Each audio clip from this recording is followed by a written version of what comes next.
Herzlich willkommen zu einer neuen Ausgabe von Crop FM. Der Titel der heutigen Sendung ist The Shift und ich spiele ein Interview, das mit Michael Glickman im Sommer 2004 aufgezeichnet wurde.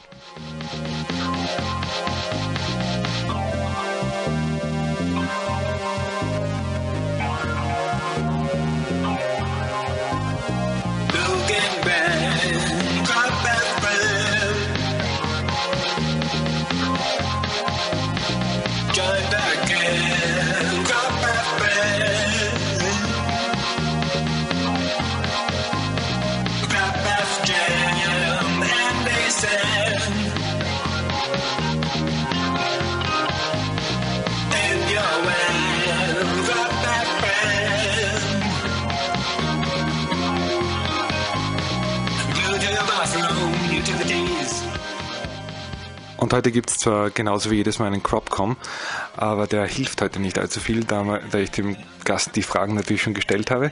Aber wenn jemand trotzdem mit mir chatten möchte, kann er das gern tun.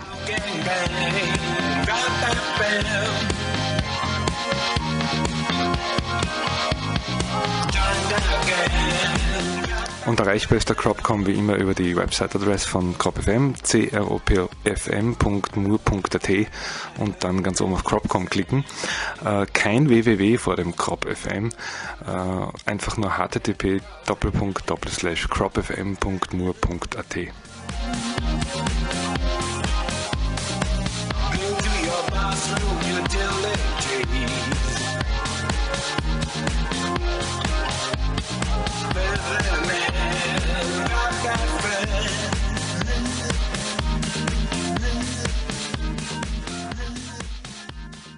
Crop FM, der Titel der heutigen Sendung ist The Shift und ich spiele jetzt ein Interview, das ich am 31. Juli vergangenen Sommers, da war es noch warm, mit Michael Glickman gemacht habe.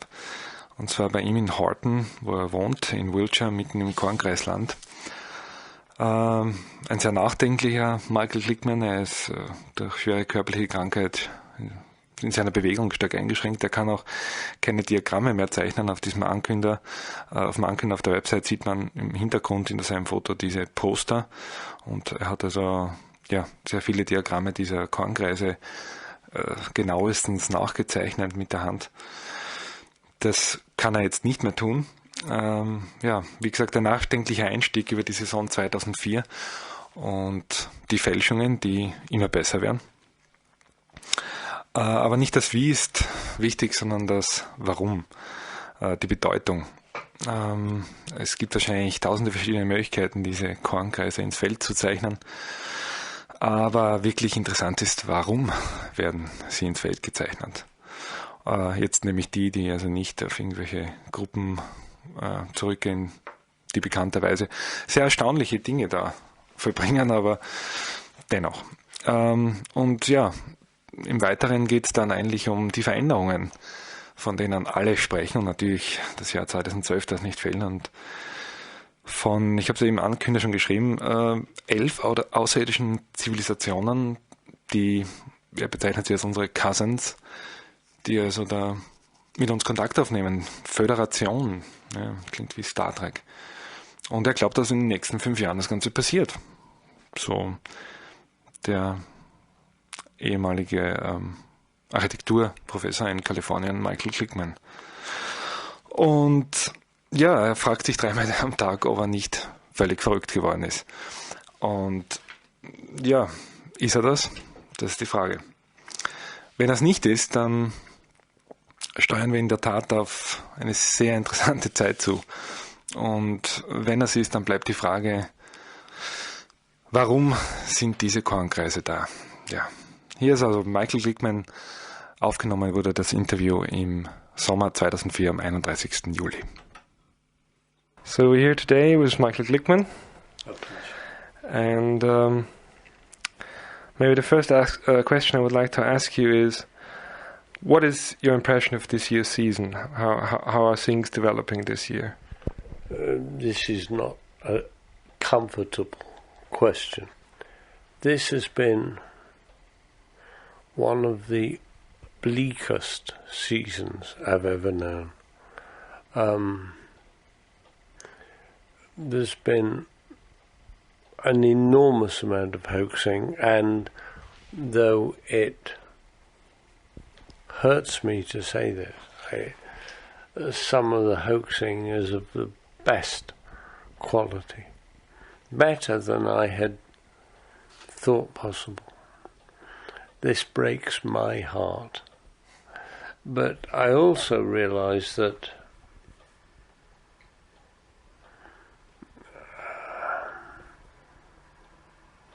at the end of the day, obviously, I speak to many people. At the end of the day, we are convinced more than ever that there is here a phenomenon of enormous importance and nobility and significance to humanity, and the brighter the light, the darker the shadow. And I believe we're moving into an era of enormous transformation, and it's natural in human affairs that the dark reaction becomes powerful when you gain ground with lightness of spirit. But when it happens, you don't like it. When it happens, it's not pleasant. And it happened this year. So, what is it that makes the hoax formation this year different than in the other years? They're better and more numerous. And more puzzling. And they raise enormous and very fundamental questions about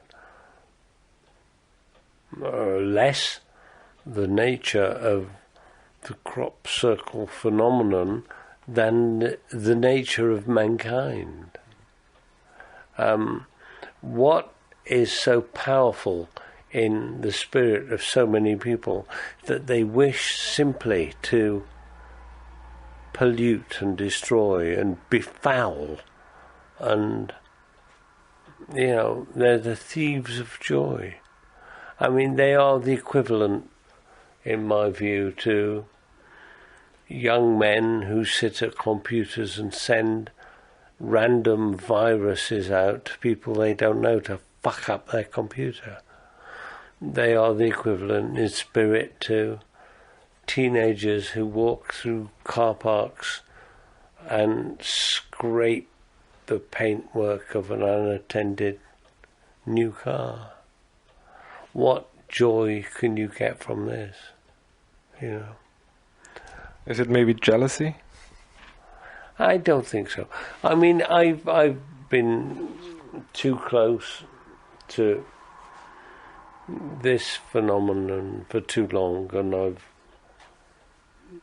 looked at and studied many of the young people who are involved in hoaxing, and I think I can say, for me, they are people who I would not offer a cup of tea in my home. Bless them. But they are uniquely of a certain type of rather disaffected young man, often from a disturbed family background. They often don't have real jobs. They rarely sustain a relationship with a woman. And this kind of mischief gets them a certain perverse attention which they're desperate for. How long have you now been involved with this phenomenon? 14 years.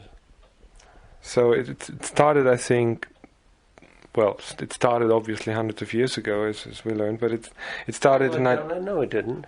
No.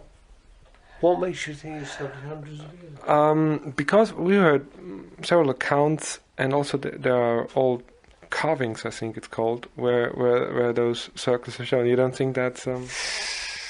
this is like going to Picasso's old studio and finding dots of paint and saying, this is the beginning of Cubism. Okay.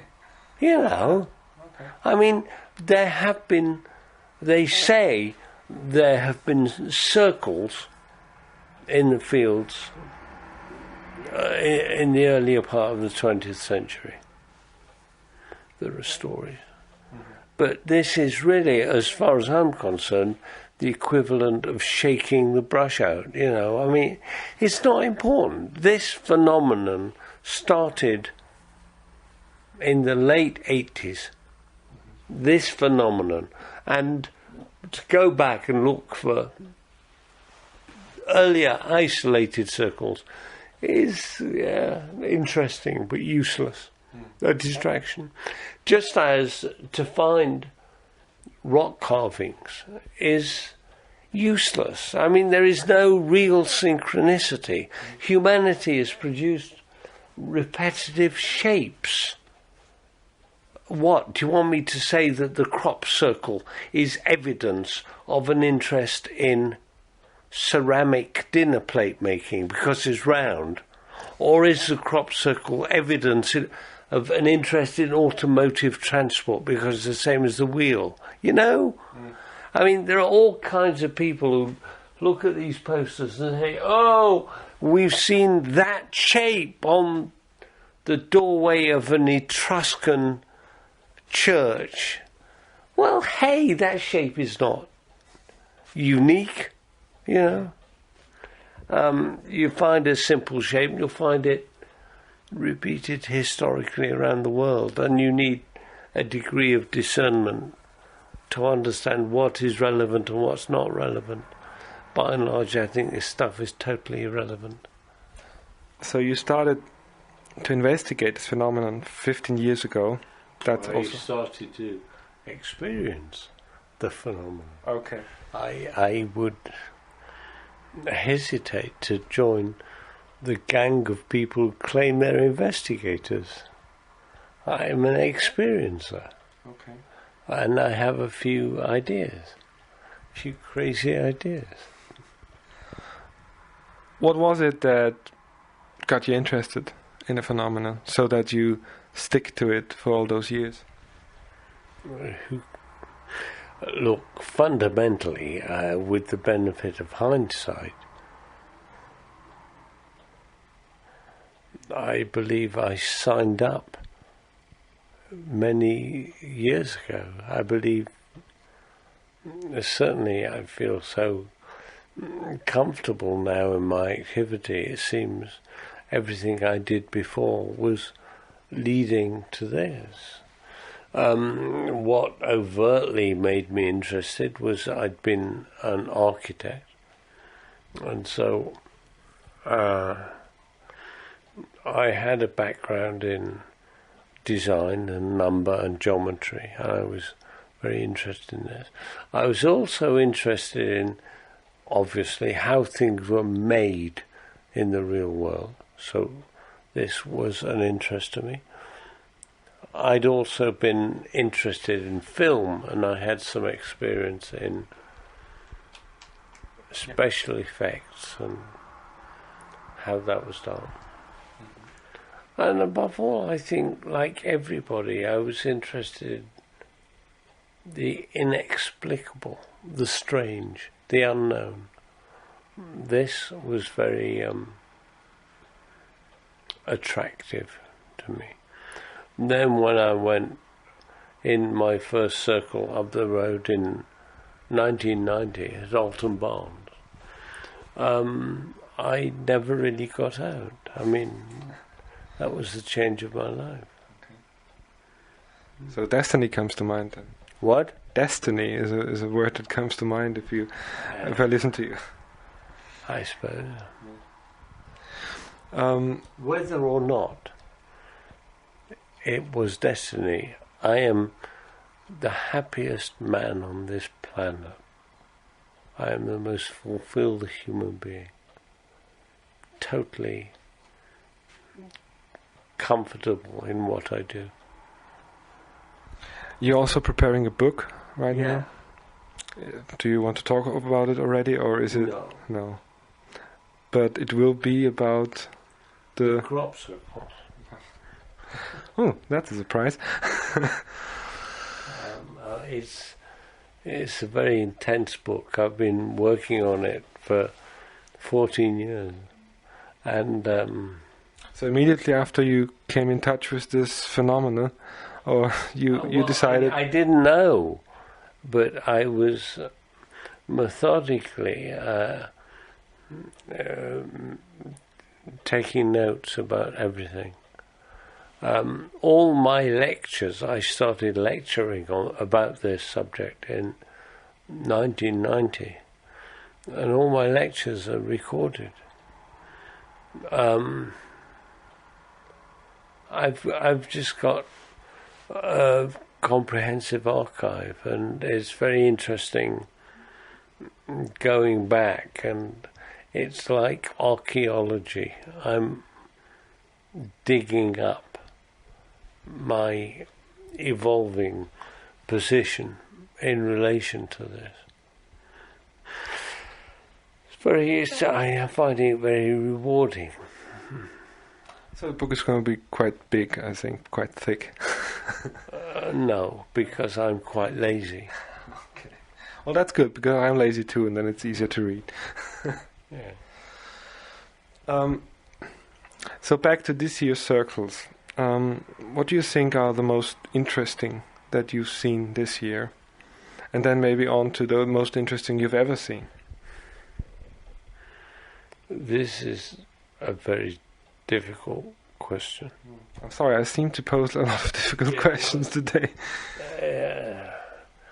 It's too soon for me to speak about this. I mean, I would say right away that the West Kennet labyrinth, the octagram, is a remarkable formation. But certainly, I don't mind being caught out. I don't give a shit. I know that there are many people out there who would like to hear me rave about a formation which they knew they had made. This would take my head like that of a gigantic reindeer and put it on their wall as a trophy. And I don't give a shit. If that's what they want to do. Nor do I mind if I make a mistake. But by and large, I've found this year's circles, by and large, depressing. And it will be too soon for me to say. I liked this octagram, this labyrinth thing.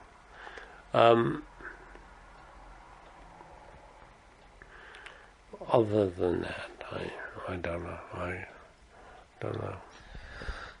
What would you say in the past were the formations that were most impressive, or whatever to say? Come on. Hey, look at it. Yeah. All of them. I mean, they're fantastic, I mean, every one of these, I drew every one of these by hand. Oh. And every one of them represents, this wall is like an autobiography, really. And so these posters were done by yourself and Alan Brown. Yeah. I mean, I think one of the things I am most grateful for, I have an enormous gift, and I'll tell you what my gift is. I did not have a scientific education. Mm-hmm. And I think that we're discovering increasingly that what a scientific education does is, number one, amputate your courage, number two, amputate your imagination. and encloses you in a very high concrete wall. There are no important crop circle researchers who were damaged in this way. You saw how powerful Alan Brown's work is, and he never studied mathematics, which is his great gift. But I've been in Glastonbury last year. He did very interesting work analysing them from a mathematical point of view. From a mathematical point of view, but without the doctrinaire. I mean, look, we all think that we're under assault by fundamentalisms. The biggest fundamentalism in the world, of course, is scientism, which makes Al Qaeda look like a garden party. I mean, scientism rules our lives, and in many ways ruins our lives. And there are many parts of human existence which have simply been sliced off and said, not of value. We can't measure it. We can't replicate it. Therefore, it does not exist. Crop circles don't exist. UFOs don't exist. Love doesn't exist. Art doesn't exist. Scientism has made the world bleak and limited. It's made humanity. It has encouraged humanity to live within limits. I digress. I'm sorry. There have been a lot of people doing work on crop circles and analysing the phenomena from all point of views. I think one of which are very interested are also those that look at the crop itself and how it is changed. What do you think about those analytic methods? Look, I think we're back into the thing of science again. And, so, we can divide the researchers into two groups. The pursuers of mechanism and the pursuers of meaning. I believe the circles bear enormous meaning. And I also believe that the circle makers are able to put the crop circles down in 827 different methods. But we're like little boys who get a new toy and immediately want to unscrew it. How does it work? How does it work? Well, I think the work of Levelgood and Talbot in the nodes, 1991, 13 years ago, very important work. What has it taught us? What has it taught us? Well, maybe it has brought some of those who might be called skeptics to have a closer look at it. Isn't that something positive? I don't know that it ever did. Yeah. That's the old story. I don't know that it ever did. Mm-hmm. We're so concerned to read on television that an aspirin is clinically tested that's the way we rule our lives. So we found out what makes the corn bend, but we're faced with miracles, and we haven't got the stomach to look at the bigger picture and say, what can be the meaning of this? This really is like the scholar who says, I'm going to do a 5-year PhD thesis on Rembrandt. And he comes back at the end, he says, I've got the secret. He used a number 6 paintbrush. Well, I think there are layers of meaning which are beyond the technology of how he applied the paint. There are layers of meaning in the crop circles which are beyond the physics of how the wheat bent over. But of course, a lot of people want to anchor themselves in mechanical reality, and they're obsessed with how does the wheat bend over. Well, fine. That's okay. I am interested. I don't give a hoot about how the wheat bends over. I'm very interested in how it bends over to form an annual display of consciousness stretching form. And you're not going to find that out by science. You're going to find that out by contemplation and wisdom and discernment and consciousness studies. And so what is the best way of someone who is now interested in the whole phenomena to, let's stay with the example, if you're interested in Rembrandt, you might go to galleries and look at the pictures and contemplate over them. Is this also the way you would approach the phenomenon? Yeah. I think that if somebody has the remotest interest in this, they should come here in the summer, and they should jump into the water as though they were at a swimming pool, and just take in the whole experience, which is a pretty remarkable experience. See the formations, meet the people, talk. Go to the Glastonbury Symposium if you can, just to get immersal. And then they should start looking, reading. Is it, we just entered the formation and it was a very beautiful experience.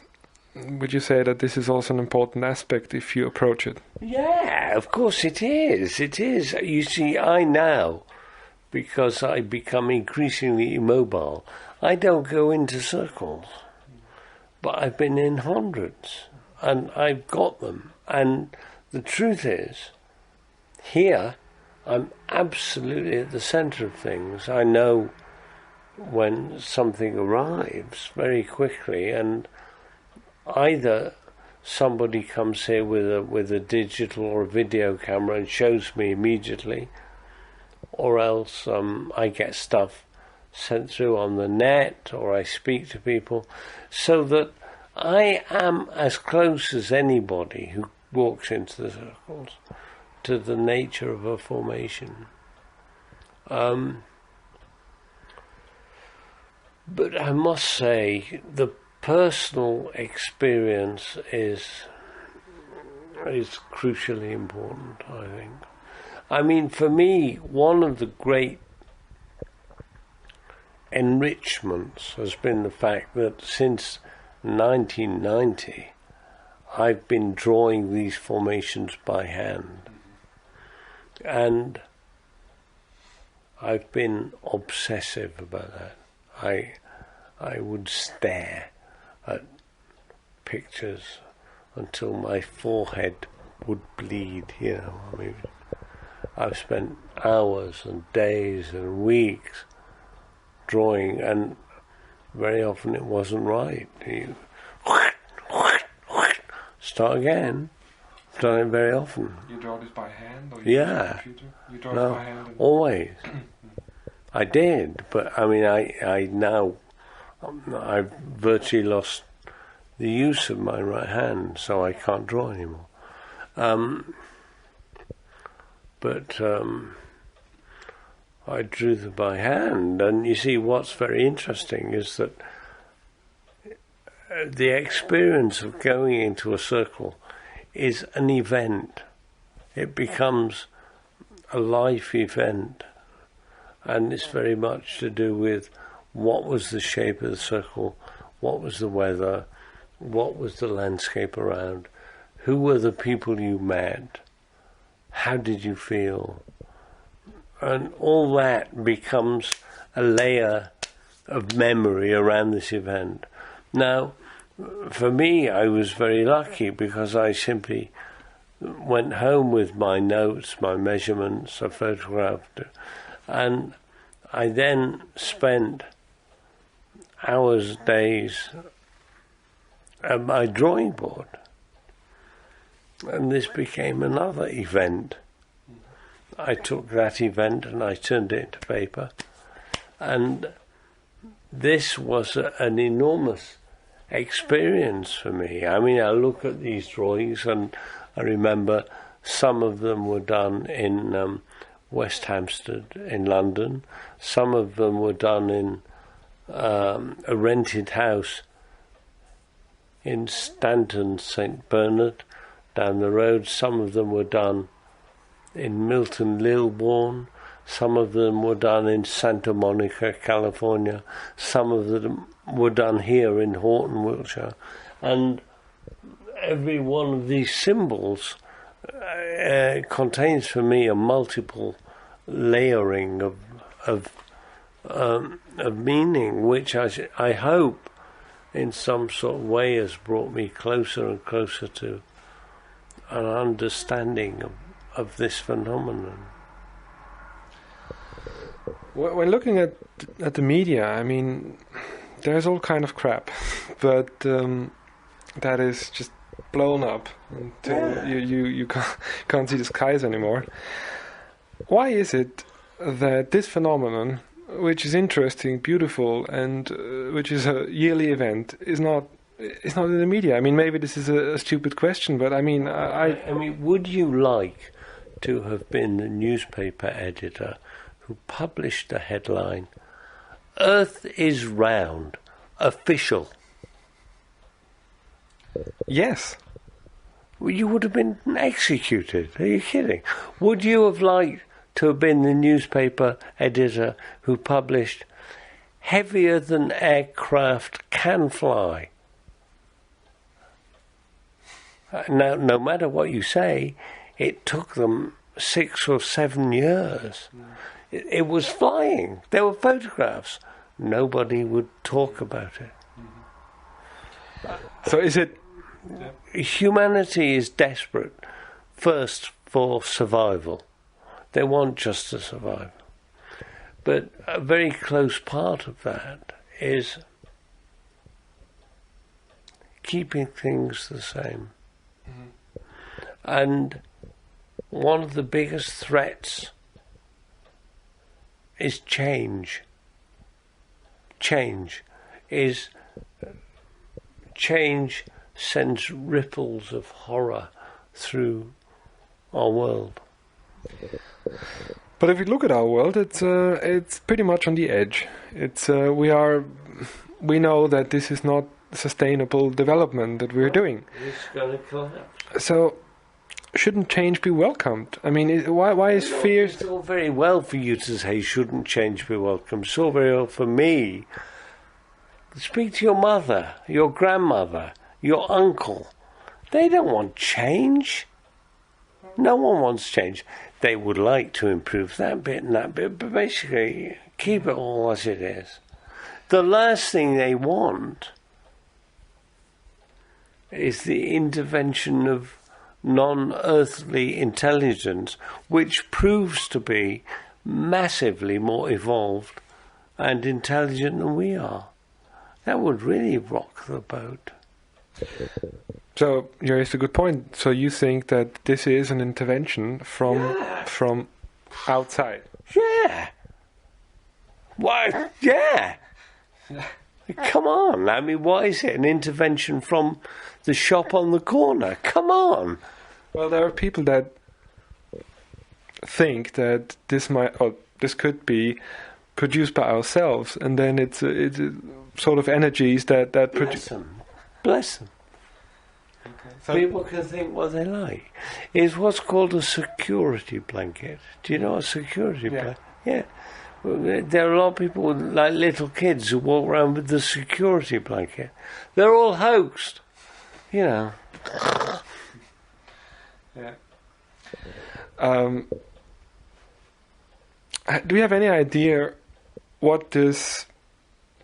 who is intervening here? Yeah.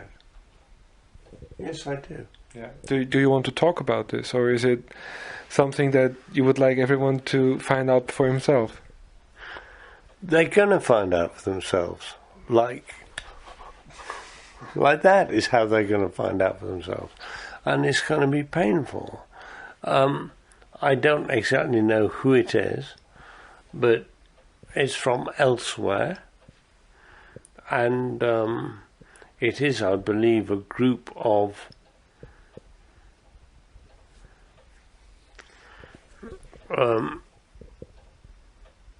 I believe 11 non-terrestrial civilizations acting in federation entirely, uniquely for the good of this planet. And the crop circles are simply lubricating the axles of change. The change is inevitable. Our cousins up there are not the initiators of this change, but they are very much aware, firstly, that the change is already well advanced, and secondly, that we are here on Earth catastrophically unprepared for it.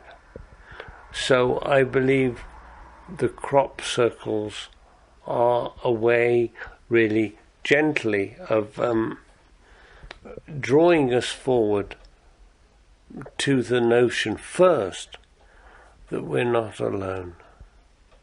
I think this is one of the most revolutionary and terrifying messages that we're going to have to eat, and we won't like it. We are not alone. And not only are we not alone, but our colleagues, our cousins, seem to be brighter and more evolved than we are. Older? More evolved. More evolved. So their civilization is substantially older. So the crises we now face about, do we take that door which leads to self-destruction, A, or do we take that door which leads to the possibility of a future, B? Our society says, let's take A. Oh, what fun. Self-destruction. Like that. And they've already been through this hinge point in their developmental history millennia ago, and they have emerged through door B, and they would like us to follow. Well, they certainly would. Are those civilizations, have they been with us for a long time, or is it just now that they have contacted? They've been with us for a long time. I believe they are now making tentative approaches because they have to, because there's no time left. And they have behaved with enormous ethic, and they've stood off for many centuries, believing that they should not interfere. But we're now midway through a major shift, and it's going to be, as I say, it's going to be catastrophic. So I think they want to ease things as much as possible. What do you expect to happen, and what's the timeline we're talking about here? I think we're going to get tangible interspecies contact on the surface of this planet within 4 years, 5. So tangible, it will be, we're landing and... yeah. There's a lot of talk, and we constantly stumble over it, the year 2012. How do you think this is tying in here? I think the year 2012 is very important. I think that will mark the end of a time shift, which we're already in. We've got another 8 years, and I think these 8 years are going to be increasingly interesting, increasingly tumultuous. Difficult to think of being even more tumultuous, but let me tell you, it's going to be breathtaking and difficult. So, are these civilizations here to assure our survival? Can they do that, or are they just trying to ease the pain? I mean, what exactly is the goal? I think they're trying to ease the pain. They're trying to ease the transition. We will survive. I mean, I think humanity, despite its own best efforts, is programmed to succeed. But I think we do need help now. Now, this is not a very usual thing to say, of course. How did you learn about this? I don't know.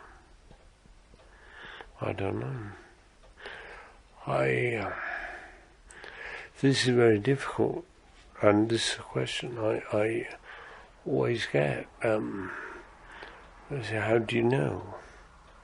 Please show me your references, your peer-reviewed journals, your laboratory tests. Not got any. I don't know. This has come as a result of immersing myself in these questions and coming forward with ideas which I believe in very powerfully. I have to accept the real possibility that I am barking mad, completely crazy. I have to confront that several times a day, and I've confronted this several times a day for several years. I believe absolutely in these ideas. I believe absolutely and without reservation in all I say, but I cannot support it. You know, I mean, you can support the facts that certain shampoos are good for your hair. They've been tested on rabbits' eyes or whatever, you know, but I'm speaking outside the framework of our conventional mechanical reality, and the only way to get outside it is to hypothesize and to speculate as reasonably as possible from as wide a base of information gathering as possible, and you put forward a hypothesis. Now, I can't guarantee it, but I swear I think it's right. I mean, look, here's the other thing. For 4 years, from 1998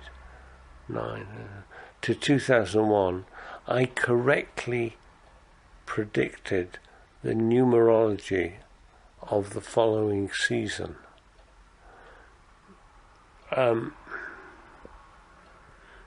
Many people didn't notice. When you say numerology, what exactly?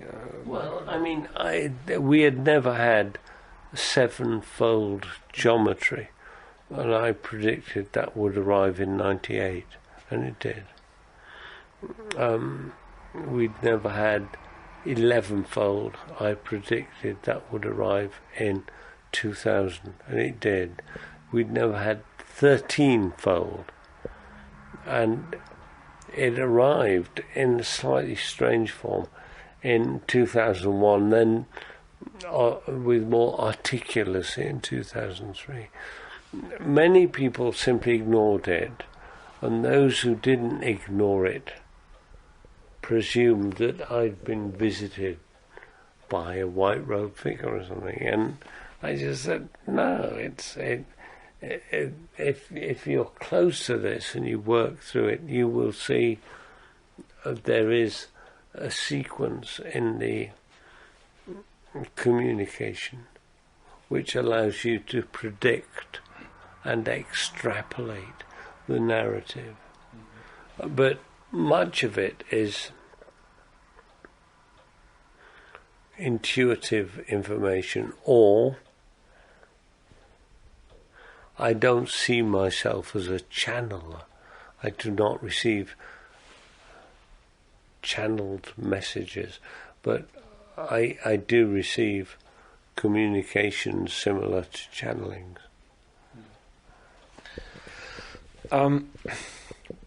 Just before you said that you believe that there are 11 different civilizations and that they will have tangible contact with us within the next 5 years.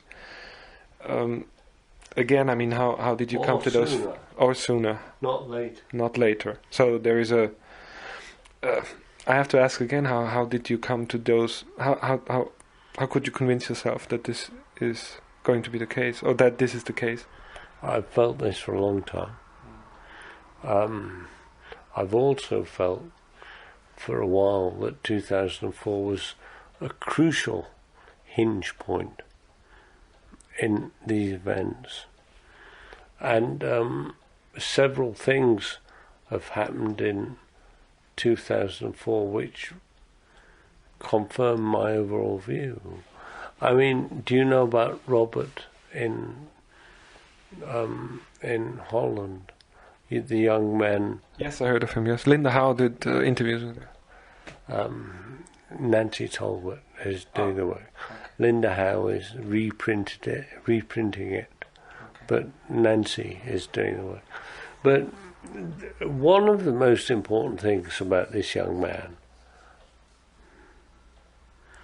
I've ignored this for a while because I felt that much of what was happening around Robert was very similar to the poltergeist experience, which attaches itself very often to young children of a largely troubled family. And I thought it was interesting that he could conjure crop circles and balls of light outside his house. But when people say, why don't you pay more attention to this? I say, well, because quite honestly, outside my own house, I have many crop circles and many balls of light without poor Robert. You know, what he is producing in his own home is kind of interesting, but we've got a phenomenon here without him. That view changed over the last few months when he started to be visited by and communicate with beings, which obviously triggered my interest. But most important of all, he took a photograph. He was told that he would be able to take a photograph. Now, of the light phenomena? No. Of a being. Of a being, oh. And there is a photograph. Oh, really? Yeah. And it's breathtaking. I'll tell you where you can find it. Oh, please? On the BLT website. BLT. Burke, Levengood, Talbot. Okay. So Nancy, if I search for Nancy Talbot, I should find... Oh, that's fantastic. And there's a photograph, not the best photograph in the world, of a cream-coloured being with large brown eyes in his living room. Yeah. This is pretty shattering. Yeah. Now, simultaneously, do you know about the 11 Mexican... Yeah, I was just going to ask you this, if this ties in.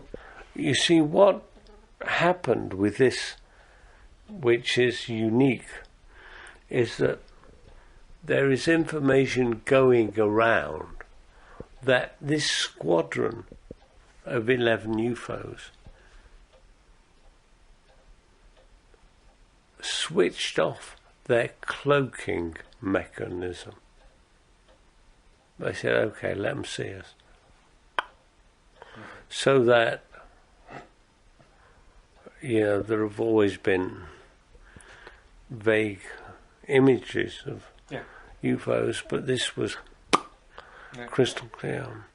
And the idea that they are decloaking themselves, they're removing the shields, the idea that one being can allow himself to be photographed and videoed with Robert, and the idea that a squadron over Mexico will allow themselves to be photographed is, I think, a very interesting step on the way. When you say, because I only heard that they caught them on infrared, but you now say that they also had visual contact, because I have not heard that. So, but this was not in the press, obviously. I believe they've got video film. Okay.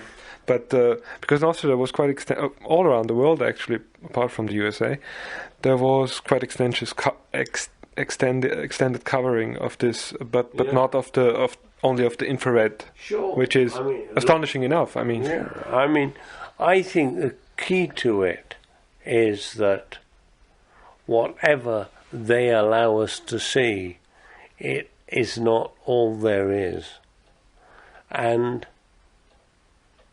what there is not a function of the accident of who had a camera to hand and who had a video.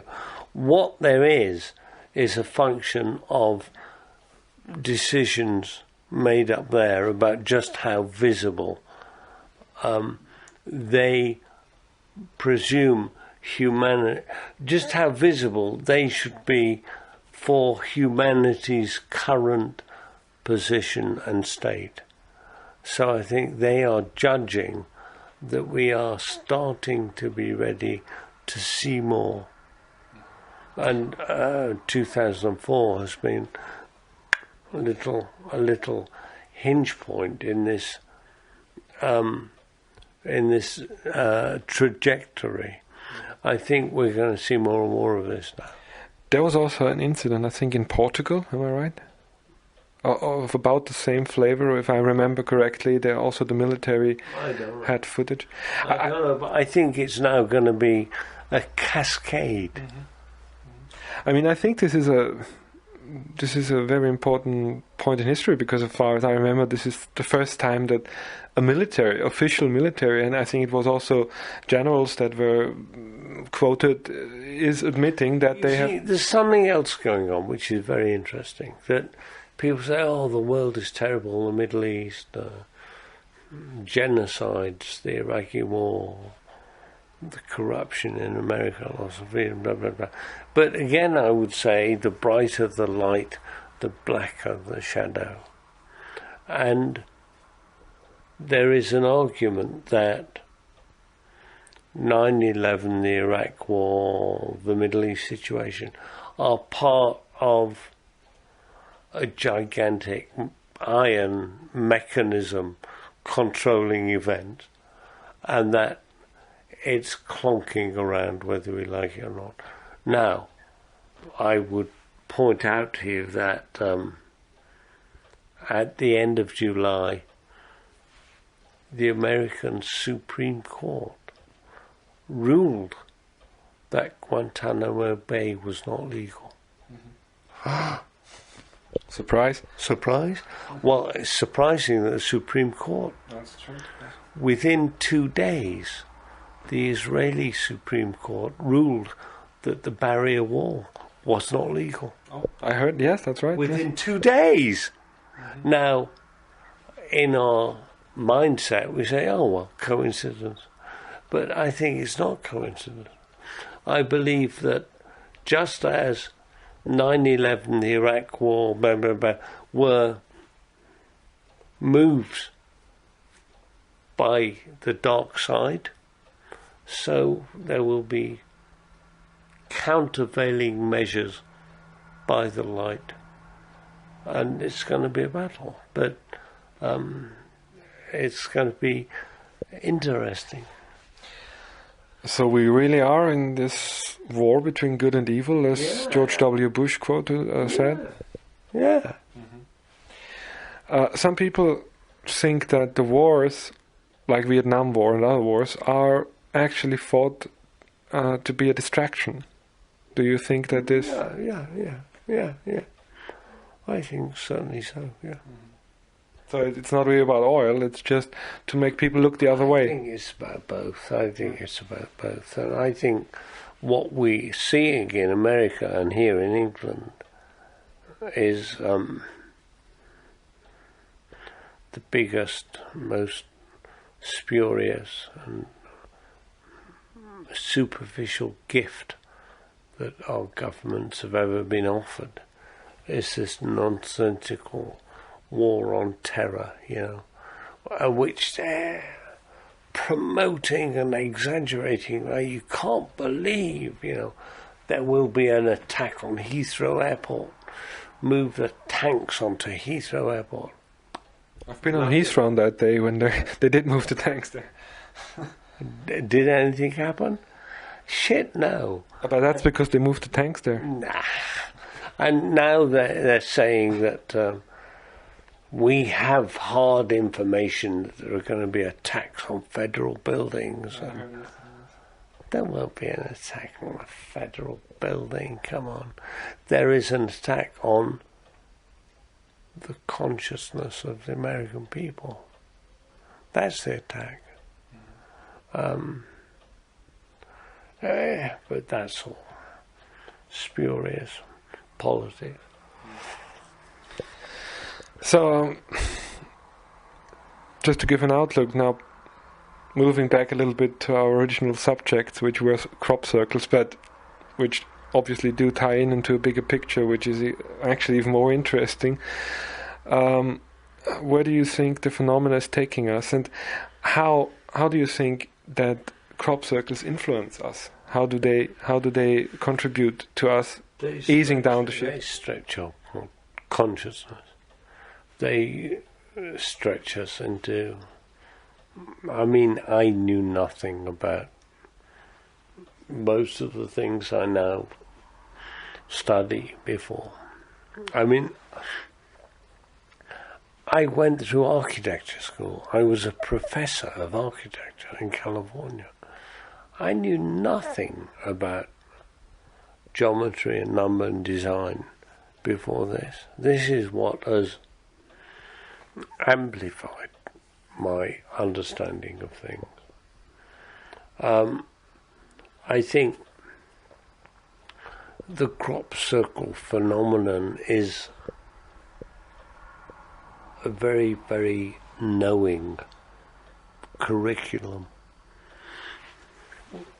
A curriculum of education, and it's brilliantly engineered, very, very clever, and its function is really to very, very gently and unthreateningly plant little seeds on planet Earth, and these seeds spread.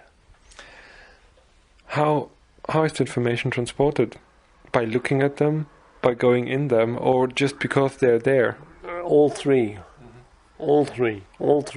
So even people who are not into crop circles at all are actually influenced by the phenomena, you think? Yes, I do. I think that it's now been going on for nearly 20 years, and it will carry on, but it spreads like a virus. And even around here where, very grounded farmers and country people are becoming year by year just a little more astonished, a little more bewildered by this, a little more respectful of it. Now, I was going to ask, what is going to be the future development? Obviously, you have predicted in the phenomenon. One thing that cropped up, I don't know if you want to comment about it, are formations in the sky. So, can you say anything about this? I mean, I think this is fascinating. There is a phenomenon called hole punch clouds. And these are circles in the cloud offering a vision of the blue. Within the circle is a heart. And this repeats and repeats and repeats. In America and in Australia. And what is so interesting and says so much about our species is that if you go onto Google or another search engine and look this up, you will find many people who talk about ice droplets from passing planes causing a precipitation and a lot of spurious blah blah blah blah blah blah blah blah. Nobody ever says, they're heart-shaped. On the whole Google stuff that you bring up, everyone will speak about frozen air and convection currents and things.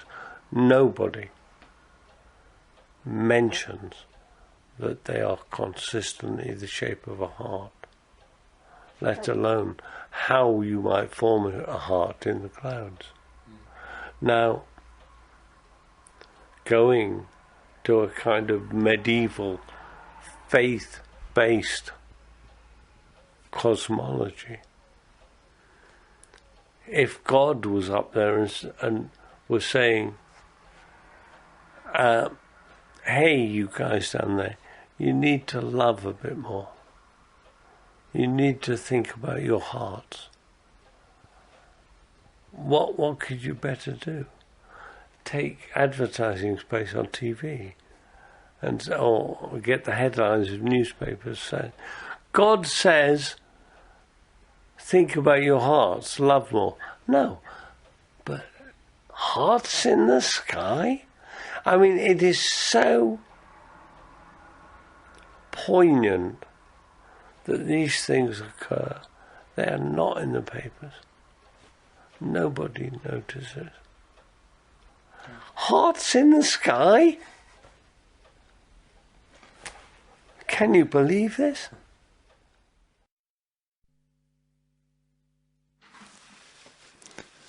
Ja, wer kann das glauben?